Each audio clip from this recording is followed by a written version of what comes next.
Today we'll be reading Matthew 17 and Mark 9. After 6 days, Jesus took with him Peter, James, and John, the brother of James, and led them up a high mountain by themselves. There he was transfigured before them. His face shone like the sun, and his clothes became as white as the light. Just then there appeared before them Moses and Elijah, talking with Jesus. Peter said to Jesus, "Lord, it is good for us to be here. If you wish, I will put up 3 shelters, one for you, one for Moses, and one for Elijah." While he was still speaking, a bright cloud covered them, and a voice from the cloud said, "This is my son, whom I love. With him I am well pleased. Listen to him." When the disciples heard this, they fell face down to the ground, terrified. But Jesus came and touched them. "Get up," he said. "Don't be afraid." When they looked up, they saw no one except Jesus. As they were coming down the mountain, Jesus instructed them, "Don't tell anyone what you have seen until the Son of Man has been raised from the dead." The disciples asked him, "Why then do the teachers of the law say that Elijah must come first?" Jesus replied, "To be sure, Elijah comes and will restore all things. But I tell you, Elijah has already come, and they did not recognize him, but have done to him everything they wished. In the same way, the Son of Man is going to suffer at their hands." Then the disciples understood that he was talking to them about John the Baptist. When they came to the crowd, a man approached Jesus and knelt before him. "Lord, have mercy on my son," he said. "He has seizures and is suffering greatly. He often falls into the fire or into the water. I brought him to your disciples, but they could not heal him." "You unbelieving and perverse generation," Jesus replied, "how long shall I stay with you? How long shall I put up with you? Bring the boy here to me." Jesus rebuked the demon, and it came out of the boy, and he was healed at that moment. Then the disciples came to Jesus in private and asked, "Why couldn't we drive it out?" He replied, "Because you have so little faith. Truly I tell you, if you have faith as small as a mustard seed, you can say to this mountain, 'Move from here to there,' and it will move. Nothing will be impossible for you." When they came together in Galilee, he said to them, "The Son of Man is going to be delivered into the hands of men. They will kill him, and on the 3rd day he will be raised to life." And the disciples were filled with grief. After Jesus and his disciples arrived in Capernaum, the collectors of the 2 drachma temple tax came to Peter and asked, "Doesn't your teacher pay the temple tax?" "Yes, he does," he replied. When Peter came to the house, Jesus was the first to speak. "What do you think, Simon?" he asked. "From whom do the kings of the earth collect duty and taxes? From their own children or from others?" "From others," Peter answered. "Then the children are exempt," Jesus said to him. "But so that we may not cause offense, go to the lake and throw out your line. Take the first fish you catch, open its mouth, and you will find a 4 drachma coin. Take it and give it to them for my tax and yours." Then Mark 9.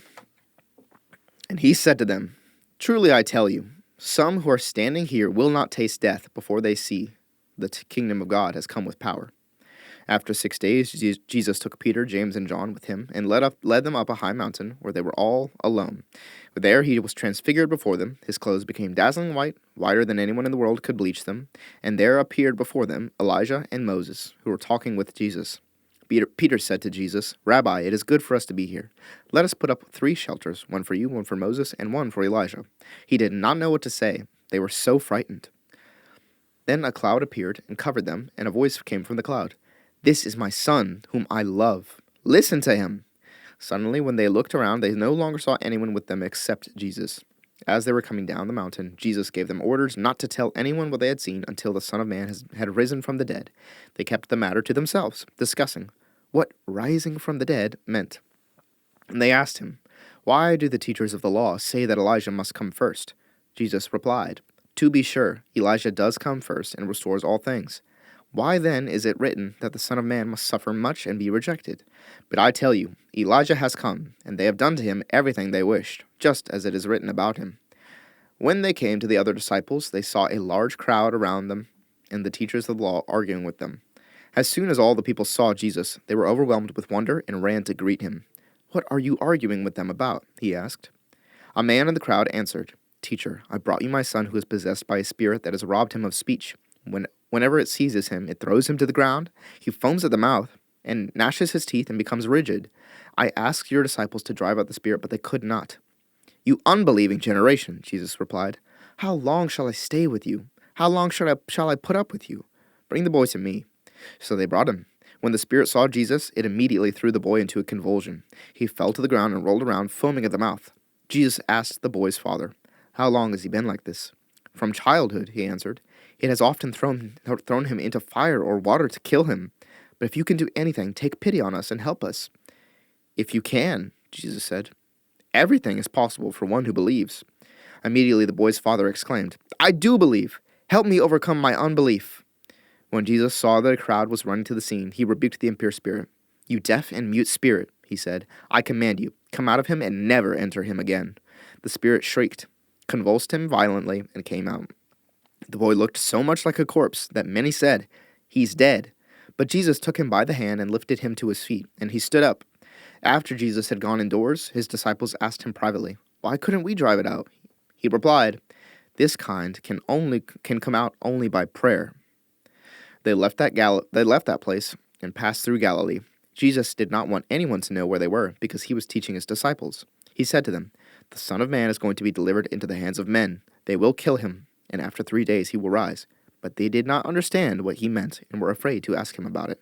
They came to Capernaum. When he was in the house, he asked them, "What were you arguing about on the road?" But they kept quiet, because on the way they had argued about who was the greatest. Sitting down, Jesus called the 12 and said, "Anyone who wants to be first must be the very last, and the servant of all." He took a little child whom he placed among them. Taking the child in his arms, he said to them, "Whoever welcomes one of these little children in my name welcomes me, and whoever welcomes me does not welcome me but the one who sent me." "Teacher," said John, "we saw someone driving out demons in your name, and we told him to stop because he was not one of us." "Do not stop him," Jesus said, "for no one who does a miracle in my name can in the next moment say anything bad about me. For whoever is not against us is for us. Truly, I tell you, anyone who gives you a cup of water in my name, because you belong to the Messiah, will certainly not lose their reward. If anyone causes one of these little ones, those who believe in me, to stumble, it would be better for them if a large millstone were hung around their neck and they were thrown into the sea. If your hand causes you to stumble, cut it off. It is better for you to enter life maimed than with 2 hands to go into hell, where the fire never goes out. And if your foot causes you to stumble, cut it off. It is better for you to enter life crippled than to have 2 feet and be thrown into hell. And if your eye causes you to stumble, pluck it out. It is better for you to enter the kingdom of God with 1 eye than to have 2 eyes and be thrown into hell, where the worms that eat them do not die, and the fire is not quenched. Everyone will be salted with fire. Salt is good, but if it loses its saltiness, how can you make it salty again? Have salt among yourselves, and be at peace with each other.